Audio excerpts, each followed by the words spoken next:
The Hazardous Mechs, Masochism Squad, my favorites. This squad has great damage, cheap upgrades and easy if unusual healing. Unfortunately, of course, all of their weapons do self-damage and they have a tendency to generate collateral damage. Let's break them down. First up is their prime mech. It's named the Leap Mech. It's got 4 move and it's equipped with hydraulic legs. These allow the mech to leap to a tile, doing 1 damage and push back to all adjacent tiles, and inflict 1 point of self-damage. They cost 1 core to power, 1 core to increase damage to both sides by 1, and 3 cores to increase damage by 1. This attack is really flexible. As an unlimited ranged leap attack, all you need to do is be able to reach the same column or row as your target tile. In a pinch, you can also use the attack as an escape move, because you can still jump while being webbed. Remember, this is your source of area damage. Generally you can get 2 to 3 Vec with this attack. You just gotta be careful around buildings. Next up is the Brute Class Unstable Mech. It's equipped with the Unstable Cannon, a direct fire weapon that does 2 points of damage and knockback to its target, and also does 1 point of damage and knockback in the opposite direction to the firing mech. It costs 1 core to power, 1 core to increase damage to both sides by 1, and 3 cores to increase damage by 1. The Unstable Cannon is your big gun. With a single upgrade, it one-shots any basic Vec in the game. Fully upgraded and combined with a source of acid, it can one-shot literally any Vec, including leaders. And do not underestimate that collision that can be generated from knocking back your own mech. It can generate real value. It allows the unstable mech to take out 2 and sometimes even 3 Vec in a single attack. And finally, you had the Nano mech, which is a flying science mech. It's equipped with the acid projector, direct fire weapon that applies acid and knockback to the target, which is free to power. Combined with the other mechs, this allows the Hazardous Squad to very quickly take out even the biggest Vec. But remember, this is also damage-free knockback, which is sometimes exactly what you need to shift a friendly unit or frozen Vec without killing or freeing them. It's also equipped with the Viscera nanobots, which provides a passive effect. Whenever a mech kills an enemy, they heal 1 hit point. It costs 1 core to power, and 3 cores to increase the heal to 2 hit points. This passive is what makes the Hazardous Squad viable, especially after taking those cheap, increased self-damage upgrades. The heal takes place after all damage is applied, which will save mechs from death.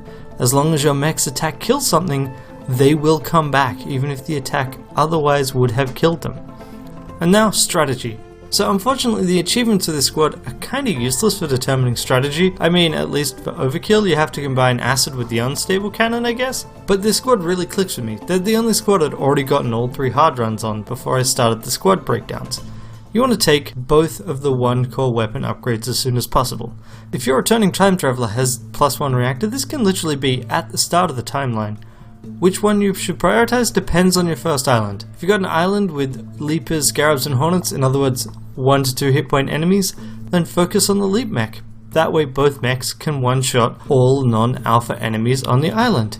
If on the other hand you have 2-3 health enemies, you should probably be looking at upgrading the unstable cannon first to put them down quickly. Remember that unshielded self-damage also triggers tile effects. On the Leap Mech this is generally pretty bad because you can accidentally fall through the ice, catch fire, or blind the mech with smoke, which can complicate your next turn. On the other hand, it's actually an advantage for the unstable mech because the secondary effects are triggered after the self-damage has already pushed it out of the square. Your healing only comes from kills that take place while resolving your attacks. You get credit for drownings, collisions, etc., but environmental kills afterwards aren't attributed to any single mech, so don't grant healing. So keep that in mind when planning attacks, especially if you're in a situation where you need that 1 kill to keep the mech going. Finally, as unintuitive as it may sound, mech damage missions can be surprisingly easy with this squad if you don't take any health upgrades. Mech damage is the amount of health a mech is missing, and by turn 4 both the leap mech and the unstable mech will most likely be on 1 or 2 hit points, but they only start with 3 each. So often it only takes 1 repair action on the last turn to meet the objective requirements. What are good pilots? Well, putting Kaz in the Nano mech gives you even more damage output, and its downside is neatly countered by the Viscera nanobots. You don't use regular repair actions most of the time anyway, so who cares if you can't use them? This way he just gets to punch and kill as well. Abe is a pretty obvious choice. Armor applies to self-damage as well, which means Abe can fire the unupgraded versions of the unstable cannon and hydraulic legs all day without any risk, and merely increases the risk to the same level as any other starting pilot once you upgrade them. Just be aware that acid will remove that armored effect and does apply to self-damage. I've also had Harold suggested as the pilot of either the Leap Mech to give it an option to interact with Vec that doesn't do collateral damage, or as a pilot in the Nano Mech, giving it a way of dealing with multiple adjacent enemies at the same time. My favourite, however, is Mafan. Even a fresh-faced new Mafan can immediately grab the cheap damage upgrade. With one hit point and a regenerating shield, Mafan doesn't give a shit about how much self-damage they would take, as long as it only happens once. This does make him a bit of a glass cannon, and you need to be careful, because Mafan can't then attack and block in the same turn, and sometimes that means you gotta find another approach to take out Vec that happen to be near spawn points. Ultimately, you're going to want to put him on the unstable cannon, because there you can actually take advantage of the Viscera bots as well by bumping as well as shooting. As long as something dies, Mafan will be fine. As an added bonus, it also makes it even easier to get those mech damage mission goals, because Mafan effectively never takes mech damage. And lastly, keep an eye out for diggers. With no indirect fire, they're your biggest threat, because the rocks they generate can block your attacks, which means you've got to spend at least 2 mech actions to take him down. When facing them, try to lure them into attacking your mechs rather than buildings, so that you know there is one free face to hit. That's my advice for the Hazardous Mechs. Next time we'll round out the fixed squads with the unusual secret squad.